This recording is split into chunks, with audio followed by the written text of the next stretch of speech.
Hi, and welcome to a special edition of Newsmakers. I'm Jerry Roberts. It is Friday, September 29th, and we are continuing our coverage of the passing of Dianne Feinstein, California's longtime senior senator. And I am joined now by her, I believe, longest serving ever political advisor, Bill Carrick. He's joining me from Los Angeles. Bill, how you doing? I'm doing okay. Well, it's a very, very sad day, and it's remarkable life that we celebrate. It's incredible. Yeah. It was funny when I woke up to the news this morning. It was certainly not unexpected, but it was somehow still a shock. I Yeah, it was a shock. It just, it was like because she was, her whole life she felt like she was just indefensible. You couldn't do anything to her, and now it happened, and it was a shock. and yet she was voting yesterday afternoon, just a She was few hours. voting. She was voting. It's unbelievable. And and I had some dealings with the staff this week, and they were all on top of everything. On they held up a U.S. attorney in San Diego, J.D. Vance, that scholar and statesman from Ohio, was holding up four U.S. attorneys. One of them was the outstanding attorney from San Diego. Yeah. Well, I find it so appropriate somehow that the last vote she cast was to keep the government open to avoid this shutdown because John Burton told me something once. He said, Dianne was never in politics. Dianne was in government. And Yes. you know that's who she was. I mean, it was never really performative with her. It was always substantive. I mean, she really cared about this stuff, and she was so pragmatic and so focused on problem solving. It just seems like a long lost era of politics in Washington. Oh, absolutely. I mean, there's no, and of course, um, the partisan breakdown is not never that great in the Senate. Rarely has it been very big. So you have to work across the aisle, and she did. And she didn't do it in a compromising way. She just tried to work things out. Remarkable, and she had good relationships with a lot of Republicans. And interestingly, in the last 5-10 years or so, that came to be seen as a big mark against her among the progressives and the California Democratic Party, the activists. Somehow that it's wrong to compromise or to do anything that on a bipartisan basis. Yeah, there's two parts of her last election that are sort of interesting. That's one part of it. The Democratic Party would uh, nominate Kevin DeLeon, who's turned out to be a virtuous human rights advocate, right? But the other piece of it is I would talk to some of these delegates and I say, well, why are you voting for Kevin? Well, I've known him a long time. He's a really good guy. And da da da. I says, you think he'd be a better senator than Dianne? And they'd say, kidding, Bill. He's not going to beat Dianne. I mean, that's kind of the maturity of Speaking of performative politics, yeah, yeah, it's like ridiculous. yeah.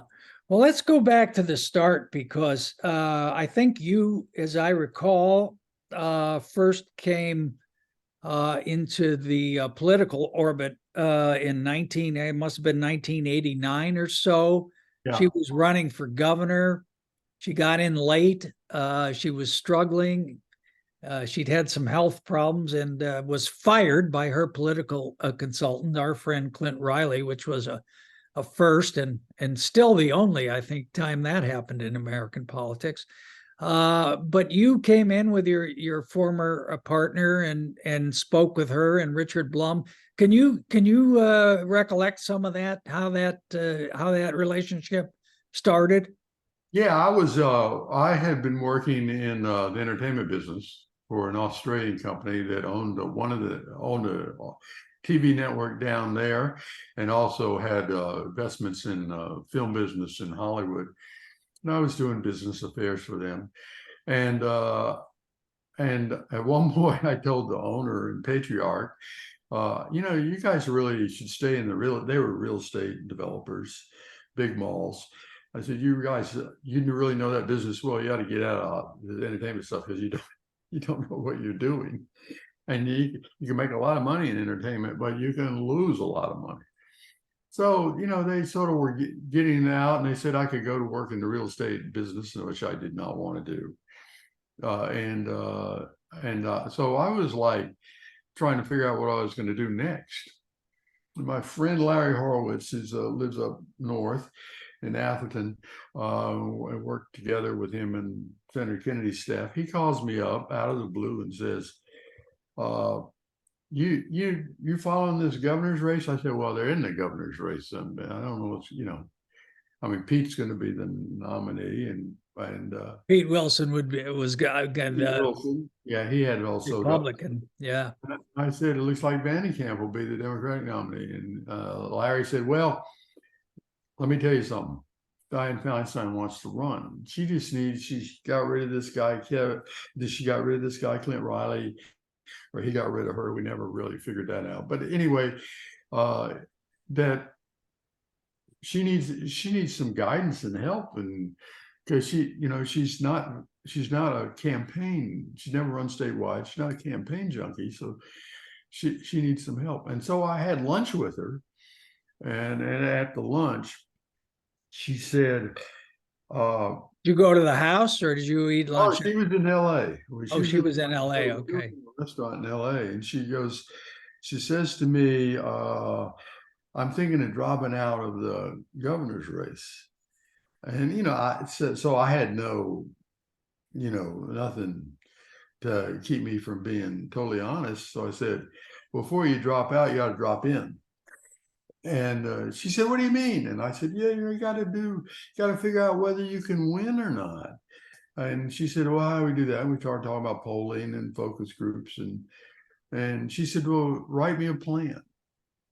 So I wrote her a plan, and that's how it all got started. And we did a bunch of focus groups in LA and Orange County. We did go up and do one night up north, but we did 2 nights in the South.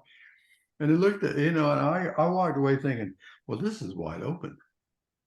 Well, it was her against a bunch of white guys in suits, basically. John Vandekamp, the attorney general. I think Gray Davis was being speculated about at that time. Gray was in the speculative word. Leo McCarthy was the lieutenant governor. Edges of it.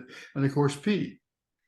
So we did these focus groups, and it was the most fascinating thing I've ever done in the focus groups. That we showed them all pictures of the guys, Vandekamp, Wilson, Davis, McCarthy. We asked them to tell us who they wore. They would say that Wilson was Davis, and they would say McCarthy was Vandekamp. They didn't get any of it right. And then showed them, and the final thing we did was show them a picture of Dianne. Oh, that's Dianne Feinstein. And I said, I said to Ed Riley, who's the moderator, I went in and gave him a note and says, why do they know her? And he said, well, how come you know her? And they said, well, she rescued San Francisco when they had all those assassinations, and it was really important because the city was about to fall apart, and it was all it was somewhat exaggerated, the threat of it all, but she got it all back together. And she should, and then one of them magically said, she showed real leadership. And so I thought, wow, this is something. And so then that was a sort of a mixed group of people, of and then we did a group of all African American men, and we did the same drill, and they didn't say anything about her to start with. They had the same thing going on. They didn't know who any of the other guys were, and they mixed them all up and everything. When they got through that, they said nothing about Dianne. I thought, oh, this is strange. And then Ed Riley said, well, why aren't you talking about Dianne? And one big guy, looks around at everybody else and says, well, I don't know what all the rest of these people are going to say, but they may boo me. I don't even know, but I'm going to tell you right now, we need to change. I'm for a woman. Get rid of all these white men. And next thing you know, all the heads are going up and down. Yes, yes, yes, yes. I'm for it too. I just was a little embarrassed to say it in front of all you guys. And I thought, there is something here that has really got power. And that's how we got started. We ended up, we got the footage of Oh yeah, her announcing the assassinations of Mayor Moscone and Harvey Milk, that moment, which you made into an ad that's still taught in political consulting business. They called it the grabber. We called it the grabber at the time. 30-second ad, and we did it pretty early in the spring, before anybody else was on the air. And we were behind Van de Kamp in the public polls, and we were definitely behind Pete in the general election sample of the public polls. And then we were on the air for 3 weeks. Then somebody else did a public poll. I think it was Merv. It was Merv Field, yeah. It was Merv Field. He did a public poll after we got off the air.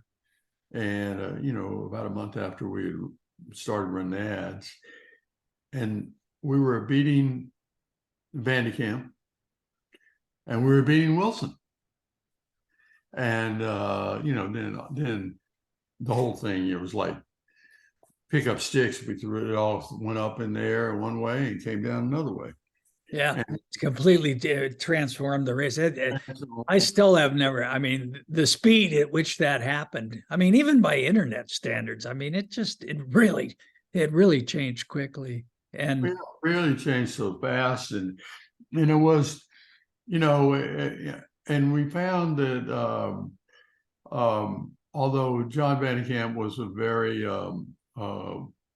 good public servant and a good guy, and came from an old Southern California family, which was in the food business.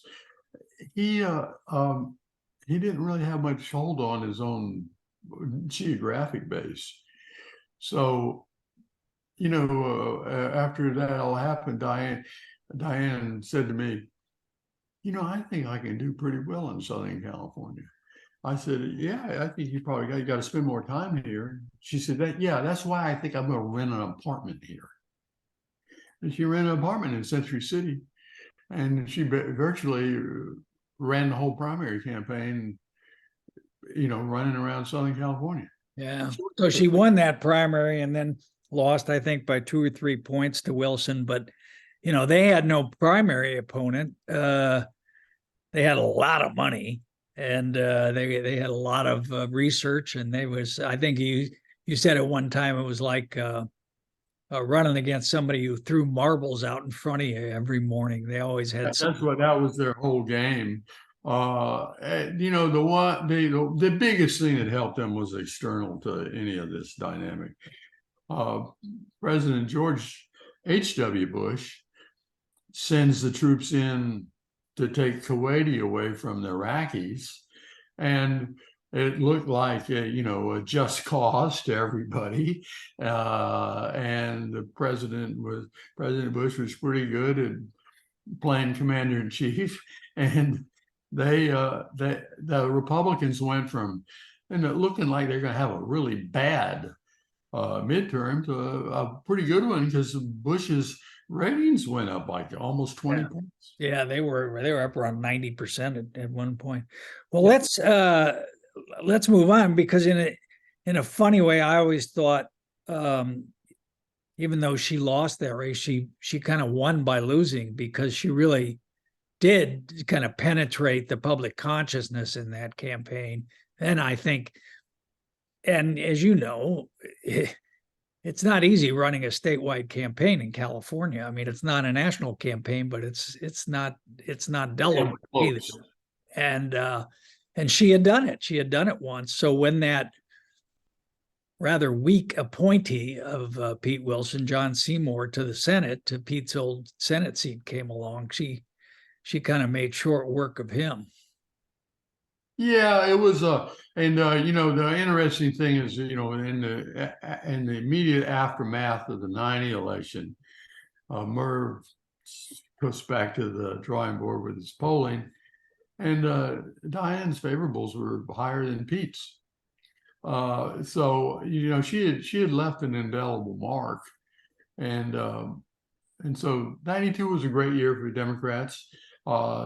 There were two Senate primaries with Barbara Boxer running against Gray Davis and Mel Levine in the primary, and so we had two women, and it started sort of a grassroots chant. Yes, you too can vote for two.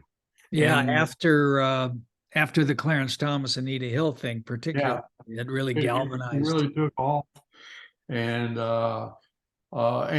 we had horrible civil unrest riots in LA, and the strategy for both Davis and Levine was to run a tough law and order thing, and it just didn't work, because nobody thought but people thought, well, they shouldn't be rioting, but on the other hand, we got a lot of problems here in the crime control area that are making it worse. Right. And of course, that was Clinton won California that year. That was the first time a Democrat had captured California since, as I recall, Lyndon Johnson in '64. So that was really the beginning of the transformation of California from a purple, kind of swing state, at least, or if not a little bit pro-Republican, to a consistently Democratic state. And that year of the woman, two women senators, really contributed to that, I think, in a big way. A very big way. And I think the other piece of that was that we had a general situation here where the primary was fun. It was exuberant. It was positive. So it developed a lot. People they saw Clinton after losing too many presidential campaigns, the Democrats losing too many. They saw Clinton as a possibility. And I remember I had a conversation with then Governor Clinton early on when he said, "Oh, you think I can win California?" I said, "I think you should win California." He said, "Why should I win California?" I said, "Let me tell you, Senator Kennedy was hopelessly out of the presidential race, and he blew Brown and Carter away here. I mean, people here are different. They don't sit around handicapping races all the time. They vote for who they like. Yeah. And they're like you." Right. And it's very personalized. The party doesn't really have a huge role either in selecting the candidates, or it's some organizational role, but they don't. It's not like other states where the party is determinative in any way. So it's funny. I'm just thinking back. You would be plotting some strategy or some ads or something, and Dianne would come in with, "Bill, I'd like to get my 5-point land use planning program. I think we ought to do an ad about that," or something very, very kind of thick and substantive. She always was trying to put out there, because that's what she cared about. She did a lot of that, and she really worked hard at it. And she was you know, collaborating with experts in all kinds of fields. And I think that process, you know, it started in the governor's race where she learned a lot about California and the issues. But in the Senate race, she started to learn a lot more about the Senate and the federal issues. And it was different. You know, choice was a big deal in '92 because of all Nita Hill and court rulings and everything else. It's all hard to believe we're back in square one on an issue, but it was a big deal. And she and Senator Boxer were both, you know, very well positioned for the general election. And I mean, it was interesting, but she didn't, you know, I think what prevented what you talked about, her coming in with, you know, 6 books for you to read so we could have a forest restoration plan. She didn't really do that because the thing she saw was we did that ad in the governor's race and took off like a rocket. And she knew that this TV thing was a lot different than just running a wonky campaign. Now she continued to do all those wonky things, and she had plenty to say about the issues, and the issues started moving towards her and the Democrats in a pretty dramatic way. And John Seymour, a very nice fella who just who was a, you know, state senator and a friend of Governor Wilson's, and that was his first experience running anything of that magnitude. Yeah. So it was tough on him. Yeah. You know, when she's elected to the Senate, it's interesting. And, you know, a lot of the coverage I'm reading today is, you know, focuses heavily on her Senate career, quite rightly, 30 years. But, you know, I think that people in Washington often forget she had a 30-year career before she went to Washington. She had this career in local government and really paid a lot of dues and learned a lot about how stuff works. And I think that was, you know, that was a crucial characteristic that she carried to Washington, the way that, you know, she had she had mastery of the issues on a local level. And I think she wanted to bring that there. You worked a lot in the Senate. You worked for Senator Kennedy for many years in the Senate. How would you assess her, just, you know, as a member of that body, compared, you know, historically, but also with what we got today? She was really good because she did her homework. She was had really good staff the whole time. She's been in the Senate. And I think the other piece of her that was interesting, that local government background gave her an acute interest in what was happening on the ground locally. So, you know, if you know, like our environmental friends would be upset with her because she wasn't pure enough on the environment, and she was talking to the ag people about water issues and that kind of stuff. Well, it wasn't because of the politics of it that she was doing that. She was doing that because she thought, this is a problem. They don't have enough water. We have to find more water.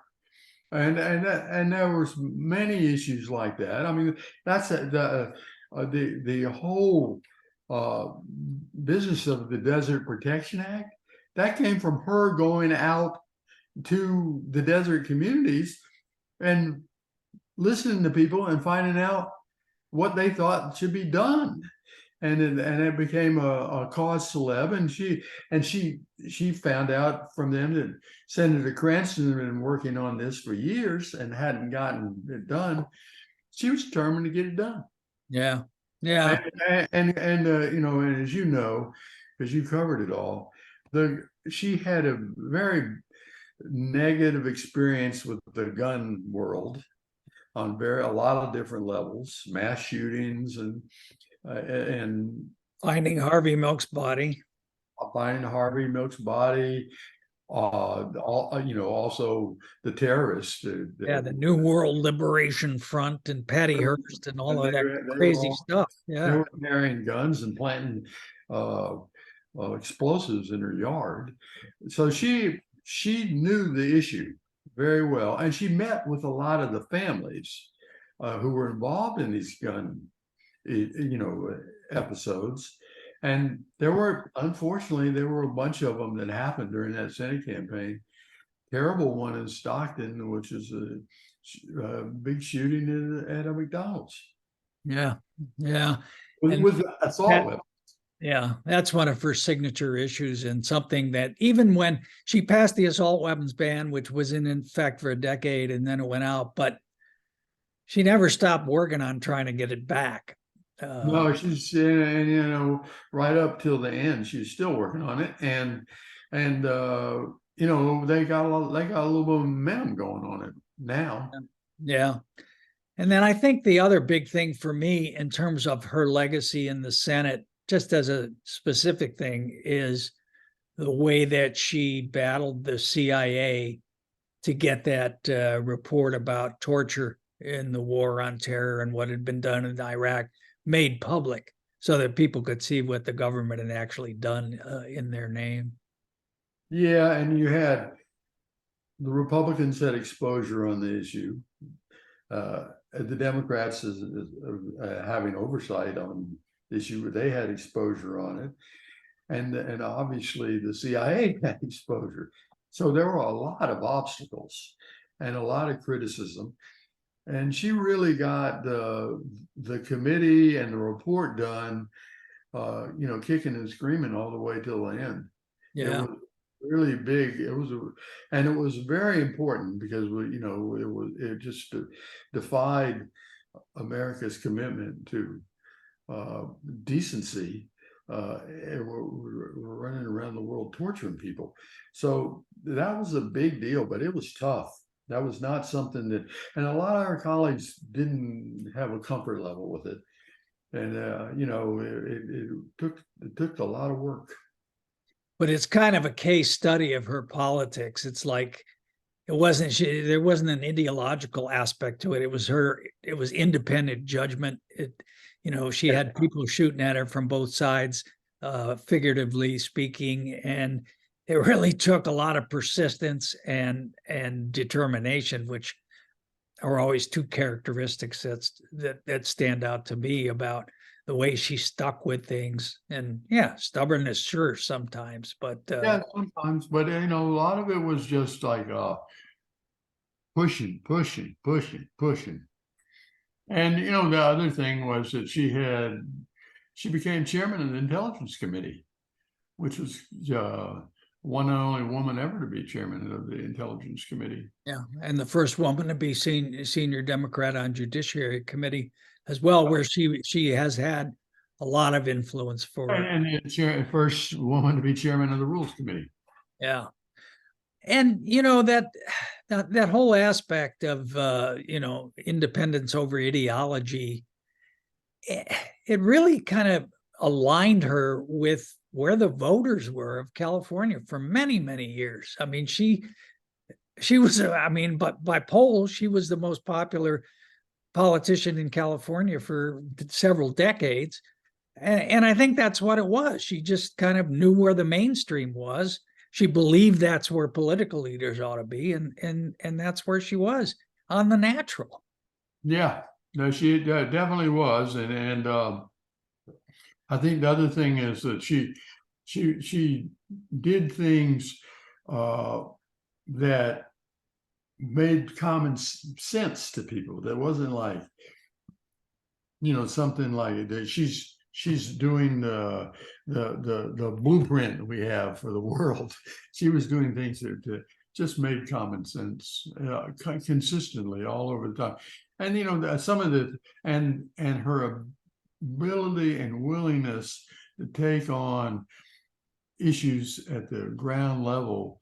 Northridge earthquake is a perfect example. She was involved in that.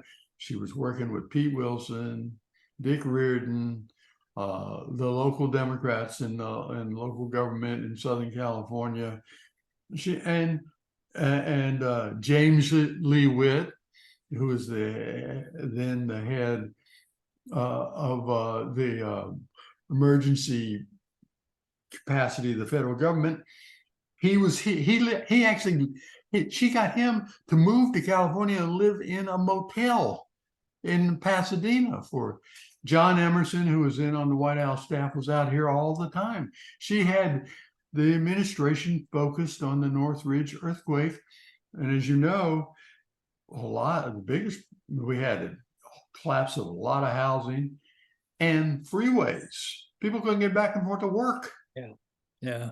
And they got things done in a very accelerated fashion. Yeah. Well, my frame of reference on that, of course, is the 1989 Loma Prieta earthquake in Northern California. Interrupted the third game of the World Series where I was. Candlestick Park just shook like crazy. It was 15 seconds. And it was terrifying. I was in a lower deck and concrete dust coming down. But that thing held because as mayor, and nobody had even noticed at the time, she had reinforced the infrastructure out in the bleachers of Candlestick Park because she had gotten some study that said, there was a seismic danger here. And, something nobody noticed. I just probably saved a number of lives that day. My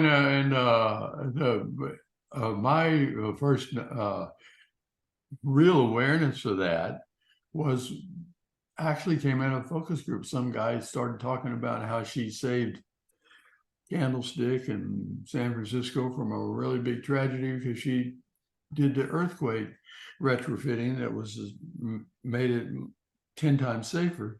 And I thought, why didn't anybody tell me about this? I was looking at our legendary and long gone friend, Dwayne Garrett. Dwayne, what do you got secrets here? Why didn't you tell me about all this? And that ended up being a commercial. Yeah. Yeah. All right. We got about 5 minutes. I got to ask you this. I mean, in the last year or two, so much of the national coverage and the local coverage has been about, her decline physically, mentally. Why doesn't she resign? This is going to ruin her legacy. This will all be all that people remember about her. What did you think when you were reading all that? I thought, first of all, and there's no reason that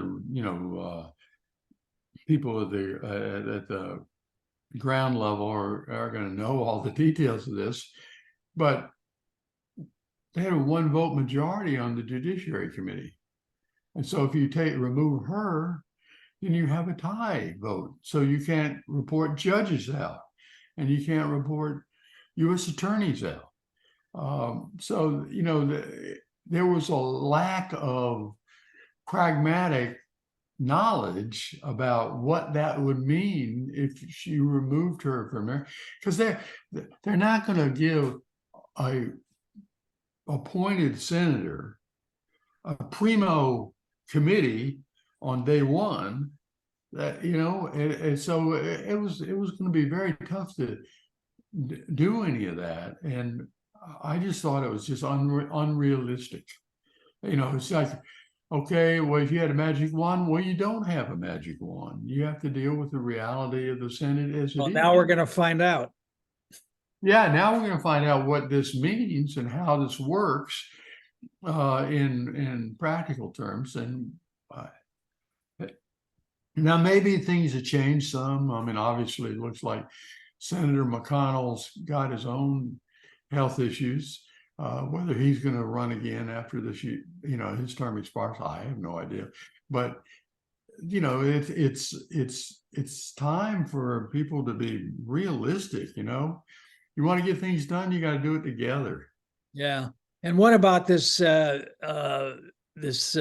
that these last couple of years of decline on her? That's really what's people are gonna remember about her, and that's gonna be what's in the history books.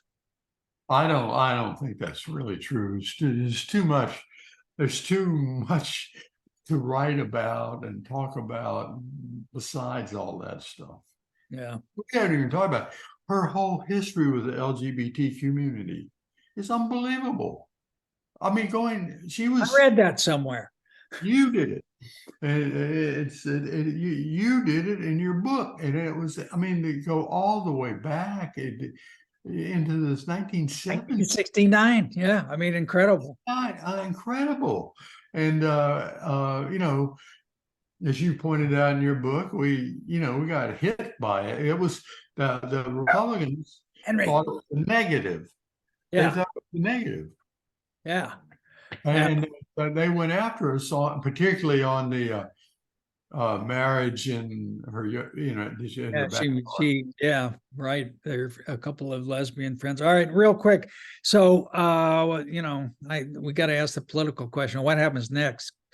Seems like the governor's kind of painted himself in a corner with two promises. One, it's going to be a black woman to replace her that he appoints, and two, it's going to be a caretaker interim appointment. Who's going to want that?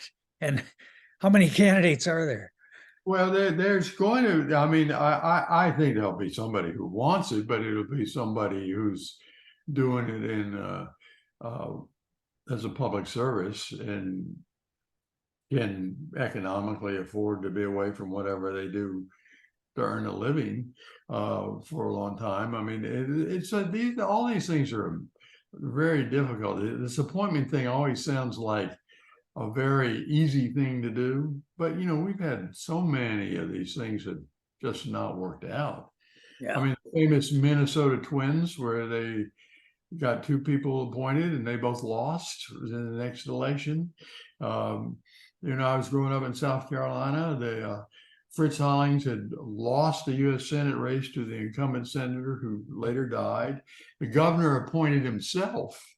Well, maybe he could do that, Put himself in the U.S. Senate, and Fritz Hollings comes back to life and gets to be a senator for the next 35, 40 years. All right. Well, Bill Carrick, a longtime senior strategist, the late Dianne Feinstein, which that sounds like a strange thing to say, the late Dianne Feinstein, but the senior senator has passed at the age of 90. I think a really singular figure in the history of politics in California and really in the U.S. And Bill, you had a lot to do with her rise to national prominence, and I know it's a sad day for you as well. I'd say this about her. I mean, there's going to be a lot of things people remember that are really landmark issues that she was out in front of, and that I think we'll find over time people will remember a lot more of that than they will that she had shingles. Yeah. All right. Thanks, Bill. Appreciate your time. Thank you all for watching.